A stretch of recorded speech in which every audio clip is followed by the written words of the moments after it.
Hello, ladies and gentlemen, Nick here, and welcome to my Doctor Who Top 5 14th Doctor moments, where I shall be ranking down 5 of my favourite 14th Doctor moments. Now, unlike some of the last times I've done this list, there are so many possible choices that these might not necessarily be the very best 5, but are 5 personal favourites, or 5 of the many good scenes, amazing scenes, brilliant, great scenes featuring the 14th Doctor across his 3 episodes from the 60th anniversary specials, the series 14 / season 1 / season 40 specials of Doctor Who and 2023 specials, etc. Plus also the Power of the Doctor with the post-regeneration scene, and the Children in Need special, Destination Skaro, and the CBeebies bedtime story, The Way Back Home.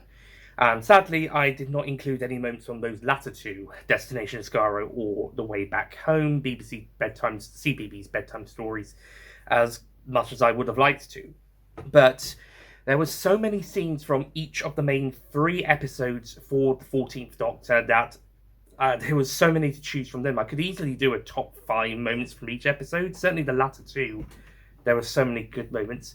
So I had to pick 5 ones I personally liked. Not necessarily the absolute best, but ones I considered 5 of the best at the very least. But before we begin, as always, we have a dishonourable and honourable mention.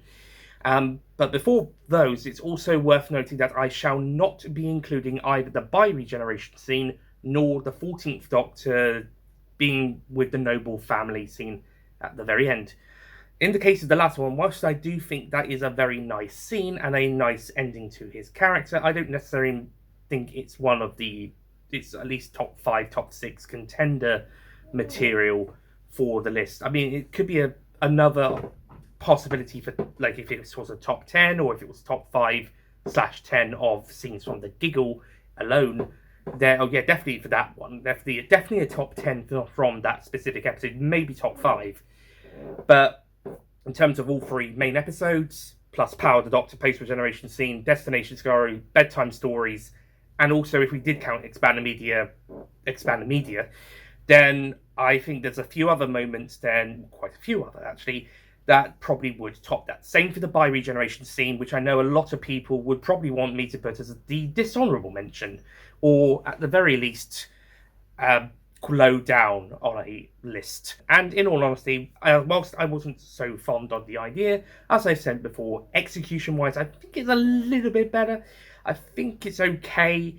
Not huge on it, but I don't hate it. So that's why the bi-regeneration is not a dishonourable mention, but it's also not an honourable mention nor featuring in this top 5 list. So neither of those 2 scenes from the Giggle will be included. However, I still have 2 scenes from the Giggle, 2 scenes from Wild Blue Yonder, and 1 from the Star Beast on the main list, plus a dishonourable mention and honourable mention. So, dishonourable mention first, and this adds a second scene from the Star Beast to the list, making a total of 3 each. And for this scene, it's not specifically one scene in itself, it's more like a bit of parts of the episode, like a bit of a strand through the episode. And that is the 14th Doctor kind of being a little bit reckless in front of Donna and her family when he knows about the meta-crisis thing. Yeah, the 14th Doctor, when he sees Donna again, he knows he's not really supposed to hang around her, but as events spiral out of control, he then heads back over to the noble family, and that's where the story kind of gets more intertwined with everything going on.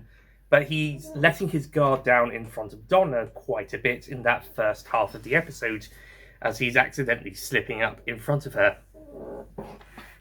Maybe this is to do with the fact that he's more concerned with the Meep, but he is definitely showing some more reckless signals when presenting himself as a Time Lord rather than an ordinary human that just so happens to know the family, and Donna just doesn't see him that much. But he keeps making those slip-ups about who he really is. I mean, it is to help Donna start to remember, but the Doctor himself should technically be trying not to allow her to do that, but he's kind of slipping up a little bit so that he can help out the Meep and the family when they come under attack.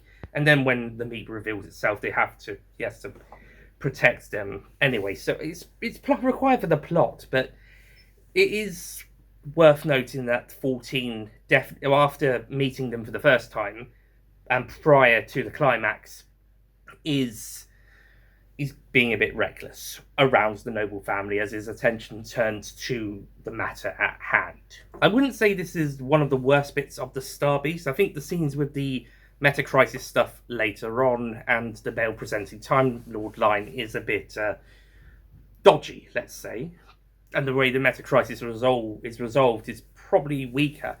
But again, like with the whole bi-regeneration and settling down scenes, I will not include those on this list. Shout out to a friend of the Whoniversals channel, Jenny, for also pointing this out. And yeah, she's got a bit of a point. The Doctor is being quite reckless in front of Donna throughout part of the episode. As for my honourable mention, I've mentioned that there's a top 5 list, and we've got an honourable and dishonourable mention, and each of the main 3 episodes have 2 spots, each with the Star Beast being the one getting the dishonourable mention, and then it's got a little bit on the list, as do the other 2 episodes. So what gets the honourable mention? Well, as you probably gathered, it's the post-regeneration scene from The Power of the Doctor. Now, this is an honourable mention because I didn't think it was... it didn't really fit on the top 5 main list, but it is definitely a really important and notable moment for the 14th Doctor. It's the scene where the previous incarnation, Jodie Whittaker's 13th Doctor, this fantastic incarnation here, I say fantastic. They're all bloody fantastic. That's why I'm saying they're fantastic. I mean, if I was individualising each one, I mean, they're lower down on my ranking list, not because of any hatred. It's just personal opinions. I think there's some better, including 14 and 15. But that's a video for another time. Let's put over there now. But yeah, so the regeneration from Jodie Whittaker's 13th Doctor into David Tennant's 14th Doctor is a shocking scene. Not only did they not show the regeneration at the premiere to allow it for its TV broadcast to show the full scene, but also that for the longest time, about 5 months, that we were 5 and a bit months, we were wondering, is it going to be David Tennant? Is it going to be Ncuti Gatwa? Is it, or are they going to pull some other big surprise out? And because of the whole David Tennant wearing the other costume and what's going on with these stories, and it turns out that he was in fact the 14th Doctor, with Ncuti being the later 15th Doctor. Sorry for the wobbling, by the way. And this was the big shocker. I think many people who wouldn't have been following the not dedicated Doctor Who fans, but following all the social media stuff, just would think the 10th Doctor was coming back to meet his successors, one of his successors, join him for an episode or a few episodes, and just have a new costume somewhere and have Donna with him to take place in Series 4 or something. And this would have been a massive shock to them if they hadn't been following, whilst the Whovians would have possibly started speculating and theorising about that the possibility of Tennant being 14 rather than Ncuti, which for those fans were proven right. For me, I knew instantly it was going to be David Tennant as soon as the clothes changed. This is the first time we've had a direct clothes change. Yes, some of the other regenerations Doctors have seemingly gotten some new clothes that their predecessors hadn't worn, but that could be down to not having that great continuity in those scenes, even in the regeneration scenes or a post-regeneration scene later. But certainly this is the first time it's explicitly shown the costume, the clothes changing with the incarnation. Even with the bi-regeneration later, some of the clothes stay on, but it's like either taken from or copying some of the ones that 14 wore. So, for example, 15 has the shoes and possibly the socks as well, but And he's also got the shirt and the pants and the tie, which must have been copied from 14. The shoes and the socks are taken from 14, but he doesn't have the trousers, so 14's still got the trousers. And he doesn't have the waistcoat either, so 14's still got the waistcoat as well. So the bioregeneration either takes some clothes from one incarnation to give it to the other one, or it copies some clothes as well, so that they've got it there. This is the only one where it's actually specifically changed with the incarnation going forward. So, yeah, this scene is quite monumental in those cases.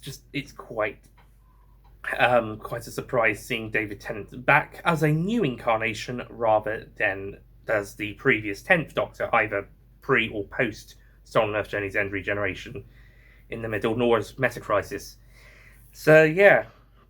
And also, it's just a pretty cool scene either way at the end of a really great episode. I really like Power of the Doctor. It's fan-swanky, fan-servicey galore, but it's still a really good episode. Depending on how many edits I need to make to this video, we're about 15 minutes into the recording, so I better get the fuck on with this list.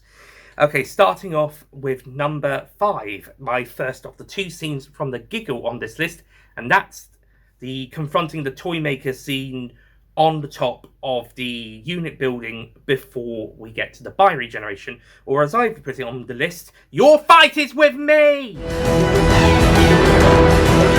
Specifically that moment where the Doctor yells at the Toymaker, beating his chest, when he's threatening to hurt and kill everybody around him, and he runs at him, beating his chest, yelling, just before the Toymaker shoots him, leading into the bioregeneration scene. But that whole bit up there on the top is still quite suspenseful, quite scary, and quite chilling. Oh, I've just remembered I should have put the Spice Up Your Life scene on here, shouldn't I?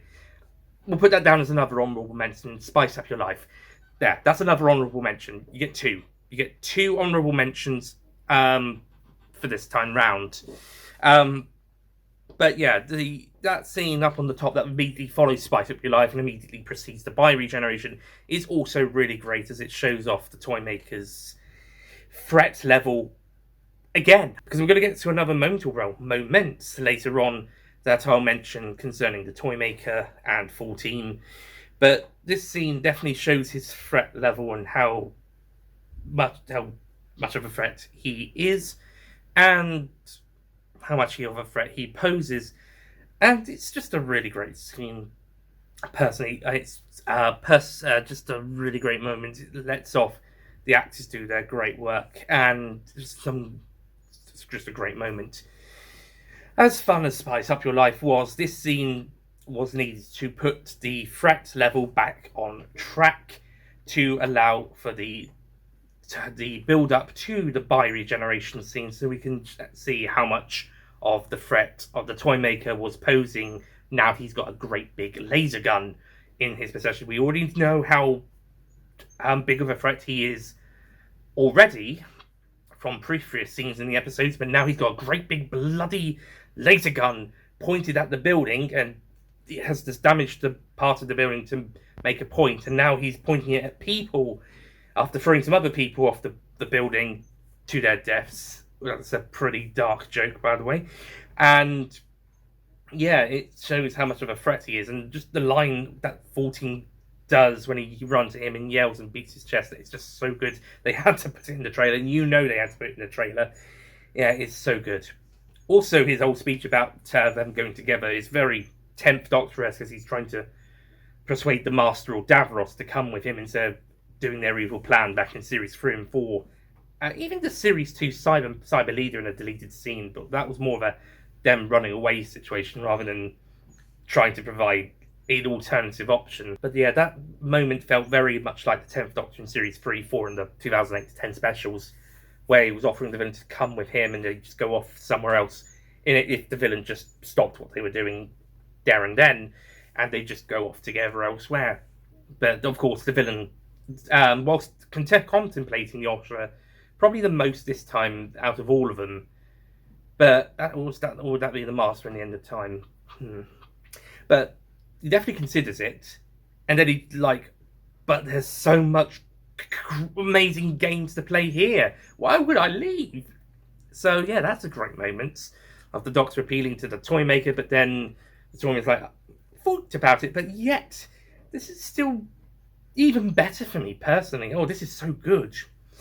So yeah, that was a really great moment, and it allows some of that, again, more of that 10th Doctor stuff to come through for 14, but the more positive side of the character, as opposed to the more negative stuff like the recklessness, as mentioned, for the Star Beast. Moving on to number 4. Now, speaking of the Star Beast, we got the other scene from the Star Beast to talk about. Now, again, there's so many amazing moments, but I'm going to go with "This Court is now in session," or basically the scene in the underground / multi-story car park, where they stop for a bit so the Doctor can whip out a wig and basically do sort of a mock trial thing between Beep the Meep and the Wraith Warriors. This is just a really good scene, full stop. The Star Beast is a really fun, entertaining episode, a general romp of a story, similar to the Church on Ruby Road a few episodes later on. It is just a fun post-regeneration story, or in the case, or at least first story for the incarnation in the main episode lineup. The actual post-regeneration story is the Doctor Who magazine comic Liberation of the Daleks. Don't worry, 14, you're not the only incarnation to have a post-regeneration story in expanded media. The War Doctor's got a Big Finish audio, that's also one, and the 6th Doctor's actual proper final regeneration story is also a Big Finish audio story. He's also got another one that's technically a novel. There's probably a 9th Doctor expanded media post-regeneration story. That's going to happen at some point. This scene in the underground car park is just really great when the Doctor's just kind of being a mock judge. And this is basically after the big action on the street. But it's also where he's putting pieces together. He's trying to find out the information, and he talks to the Wraith Warriors before, trying to find out what's going on with them, and then finds out, the Meeps may not actually be as innocent as this particular one is claiming.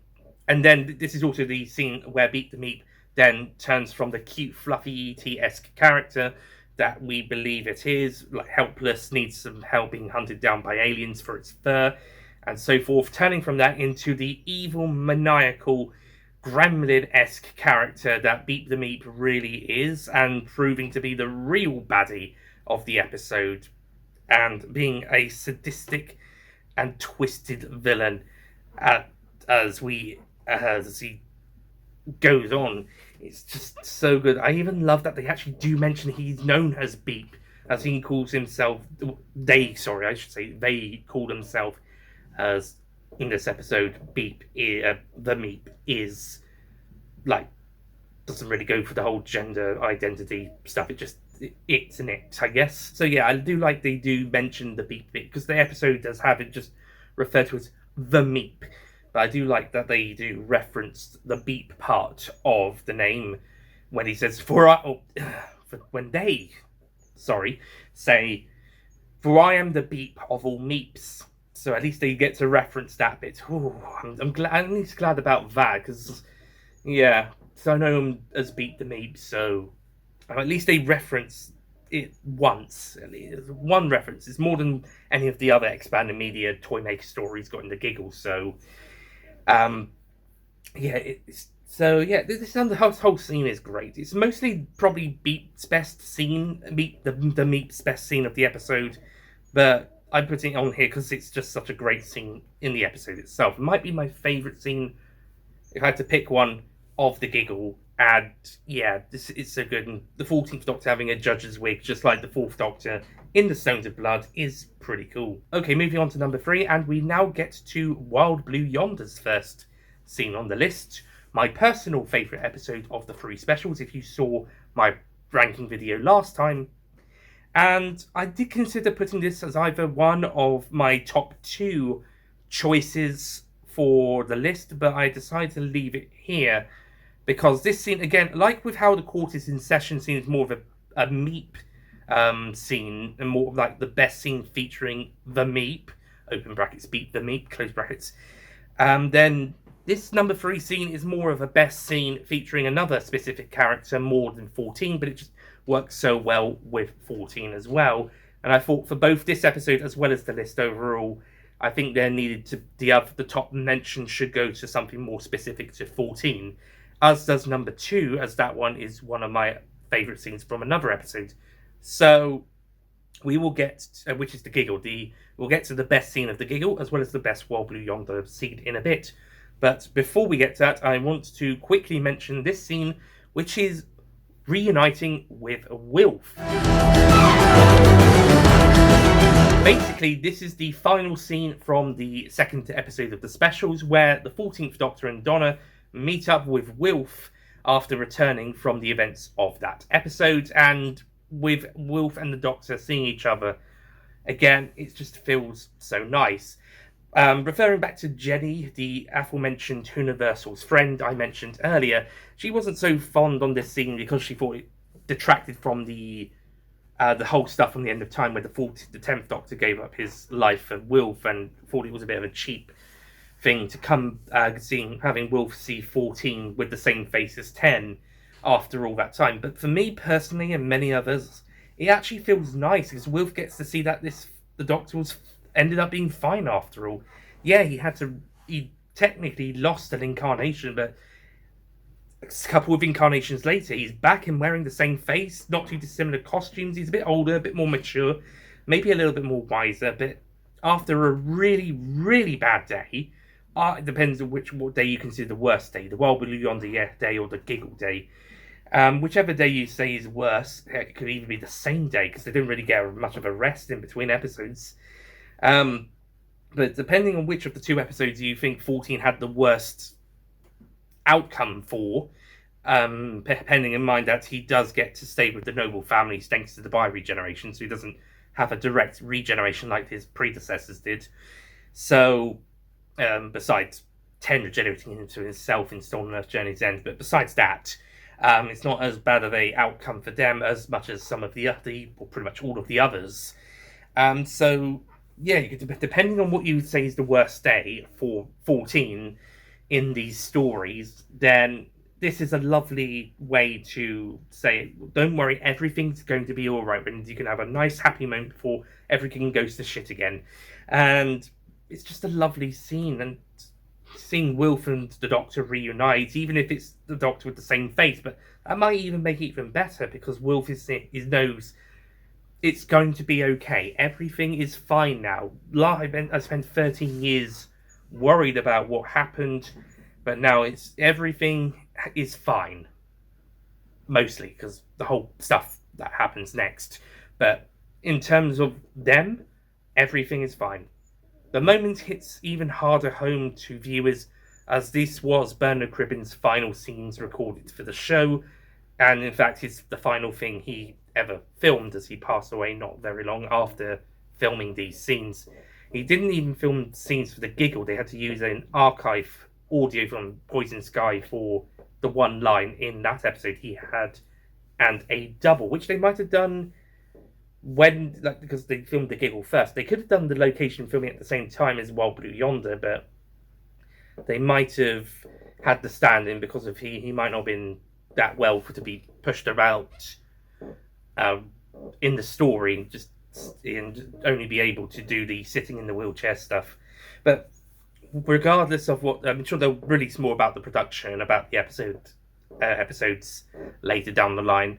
But yeah, as far as this final scene goes, it's just a lovely, lovely final scene, and it's great to have Wilf and Bernard Cribbins back one last time before we sadly have to say goodbye to them forever.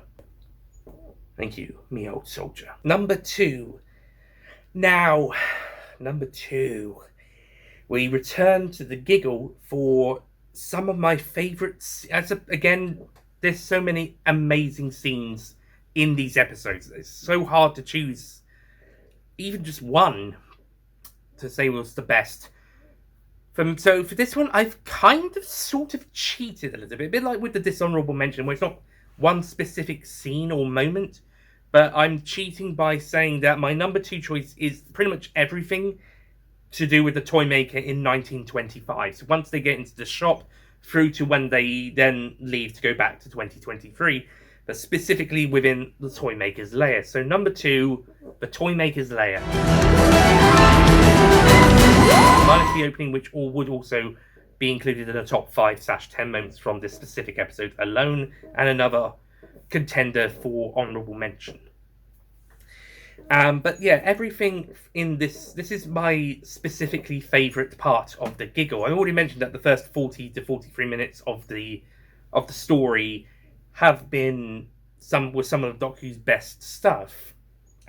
Specifically, this scene, the scenes where the Doctor and Donna in 1925, where they meet the toy maker at the toy shop, and after the "Who has the balls" gag, which is fun, we then have the reveal of the toy maker, some nice flashbacks to the first story that they met in the Celestial Toy Maker. Even though I think the editing is a little bit off, not so much the colorization, just kind of the quick cuts presented. Although at least they've gotten rid of the flash, like the white flash at the start and end of flashbacks that they had back in the first RTD era. At least they got rid of those, but now it's got the awkward intercutting as opposed to just a simple cut. But whatever, we're not here to talk about the editing. Well, actually, we are, because the editing helped make this scene really good once we get inside that layer, as the Doctor and Donna are basically running around corridors and then eventually finding the horrors within them. I've mentioned this already in the review and the ranking, where they enter a lot of horrors. And if the giggle was 2 episodes, I see this basically fairground ride aspect of the episode being played a little bit longer before we get to the puppet show and the first game of the 2 in the episode. But it's that puppet show that really puts the icing on the cake, with the cherry on top being the Doctor's reactions. But no, the cherry on top is the "well, that's all right then" line that I just adore in this episode, and Neil Patrick Harris's performance. But yeah, the puppet show with the 11th and 12th Doctor companions and the Flux being shown as like failures of the Doctor in their previous 3 incarnations. It's really cool and really nice, and a nice way to tribute the previous 3 Doctors' eras, and also add some of that 60th anniversary juiciness into what is supposed to be a 60th anniversary special. But I also really enjoyed when the Doctor encountered the puppet version of the guy in the beginning, and when it got turned into a puppet version of him, going, "I thought I was clever, I thought I was clever." Oh, that is so good. Oh, that is so good. And then Donna fighting off Stooky Bill's widow and Babbies. It's a really cool scene. And yeah, for all of you fans who like Donna being a kick-ass, add this to your list. It might even be one of the top ones. Not much more to say other than this portion of the episode is top tier Who. Also, it's really memeable. Well, that's all right then. And now we get to number 1. But looking back at the previous 4 months, it's interesting to know different types of feelings we feel when watching these scenes. In number 5, we felt like the threat levels of the Toymaker, but also gearing up for the epic climax. So adrenaline was up, and what's going to happen next is up. Number 4 is more of a comedic scene and a bit of an exposition before we flip the switch and we're like, "Oh, Beep's actually a villain." Excuse me, sorry. "The Meep is actually a villain. I did not see that coming." Unless I already knew. Did I say coming? I meant coming as with an O. Unless I knew about the character or the original story beforehand. With number 3, that was the more heartfelt, sweet moment, reuniting with a beloved character. And number 2 was the crazy, scary, all over the place scene that basically is the big 60th anniversary celebratory stuff. Or some of it anyway. Now, after all of those exciting and or happy or even heartfelt moments in those top 4, number 1, I'm going to bring the mood straight back down and bring you something a bit more, not so much depressing, but sad. Or at the very least, for the character of the 14th Doctor. And I've gone with the emotional baggage from Wild Blue Yonder. Basically, this is when he's talking to fake Donna, the mysterious thing on the ship that takes the form of Donna Noble, and they're talking in the one-on-one scene. And we've also got the ones with real Donna talking with the fake Doctor. And in this scene, fake Donna gets the Doctor, basically tricks the Doctor into talking about the flux, because she reveals she knows about the flux she can see inside his head, and it starts to get him emotional. More so is when he finds out she's a fake, and he runs off, and then he lets his emotions out afterwards by smacking and banging on the grill. It just shows how much not only the flux but also the previous three incarnations took their toll on the incarnation. And as we'll find out in the giggle, the whole everything that the Doctor had to go through from the beginning up to the bi regeneration and defeating the Toymaker in that episode. And even though 14's kind of semi carry part of that luggage, that baggage afterwards, 15's still going to have a little bit on that. I mean, he's got to have some way of having the weight taken off his shoulders. So 15's still going to have the memories, but he's more free and spirited, of course. Whilst 14 gets to live a happy life, even though he's still got those, that not so much baggage, but the feelings and stuff. But yeah, before we get to all of that, we've got to actually show 14 being weighed down by everything, because we didn't really show that so much in the Starbeast. It was more him worried not about Donna until he wasn't, because he was turning most of his attention to the Meep, and then even afterwards, because he then had to use her. But with Wild Blue Yonder, the suppressed emotions, they're on full force. Also, Wild Blue Yonder is able to show the consequences emotionally for the Doctor for the Flux event more than any episode in that series or afterwards has done until now, which is a missed opportunity on that end there, Chris Chibnall. Even Power of the Doctor chose not to touch on it as much. In Fire, as it was the BBC Centenary specials, they didn't want to bog down it too much with 13th Doctor's era stuff, but there was so much left unresolved 13th Doctor stuff, maybe intentionally, but even unintentionally, there was so much left unresolved. And I think Russell T Davies has managed to capture that and carry it on into both the 14th and the 15th Doctor's eras really well. It's 15 in terms of being a foundling, as the Timeless Child was to do with that in a way. But we won't worry about that just now. We'll see how that plays out in 15's era. But as for the Flux baggage, that's certainly weighing 14 down, as well as the emotional stuff from all of that and his guilt from that. And I think that's helping to show that this version of the character is definitely a more mature version of 10, and he's more experienced in that. And I think having his emotions affect and then impact him, and then having him rage, is a good way to show the progress of where he came when he was the 10th Doctor through to 14, via 11, 12, 13, and everything they had to go through. Specifically for this scene, the Flux event towards the end of 13's time, as the Flux event is going to take over from the Time War as the new recent universe damaging event that's going to cause the Doctor a lot of guilt, and the Time Lords are back to being gone again thanks to the Master between series 9 and 12. Well, actually series 10 and 12 if Missy is pre-Spy Master. That's a debate for another time, guys. Don't comment too much about that this time. That's another time's debate. But yeah, so let's say between series during series 11 or between series 11 and 12, the Master went off to Gallifrey and destroyed the Time Lords again because of what he learned about the Timeless Child, and that allows the Time Lords to be out of the picture again, just like in series 1 with the Time War. So the Flux is basically taking the Time War spot for this big massive event that is now making the Doctor all guilt-ridden and sad, and all of that stuff that the character was partially known for in series 1.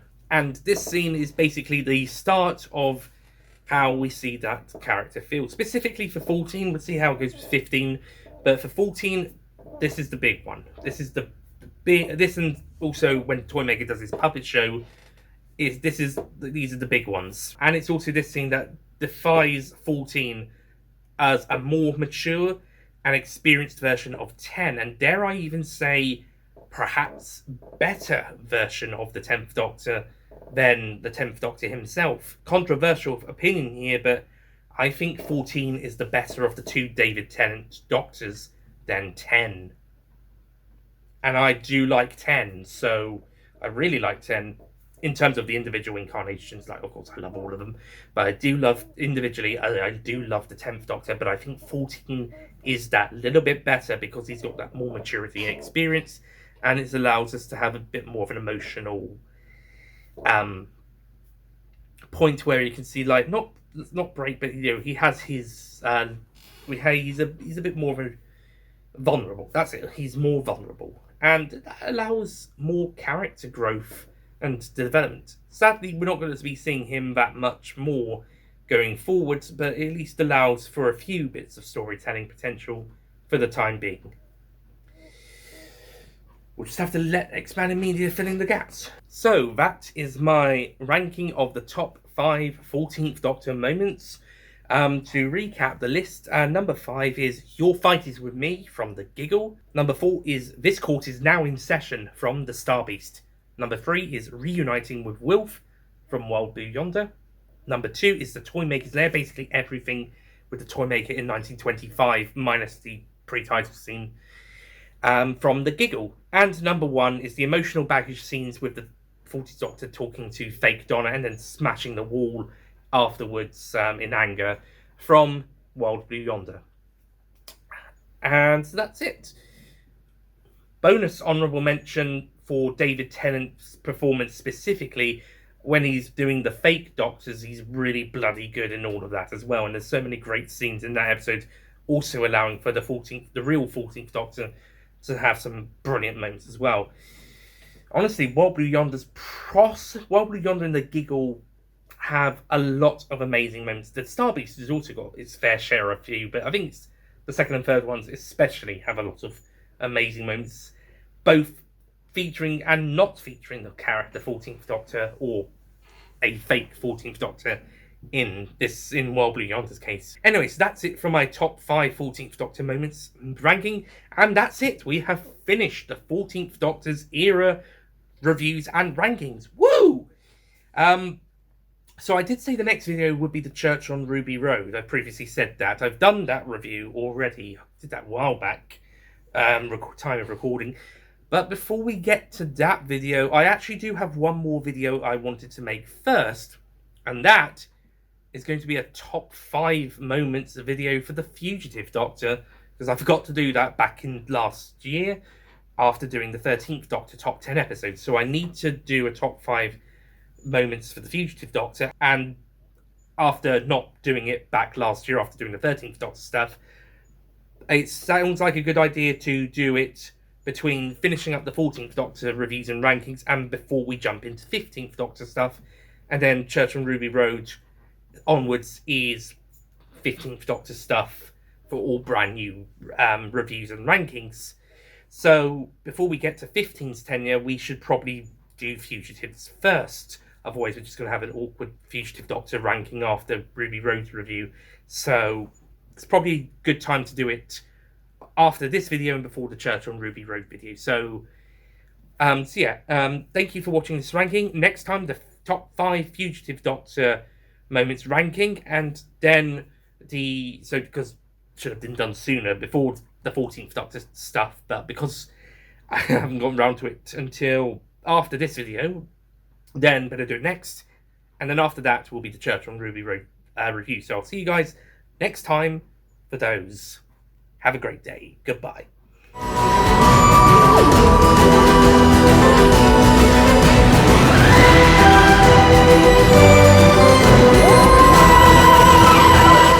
Don't forget to click below to subscribe to the Nicholas Payne YouTube channel.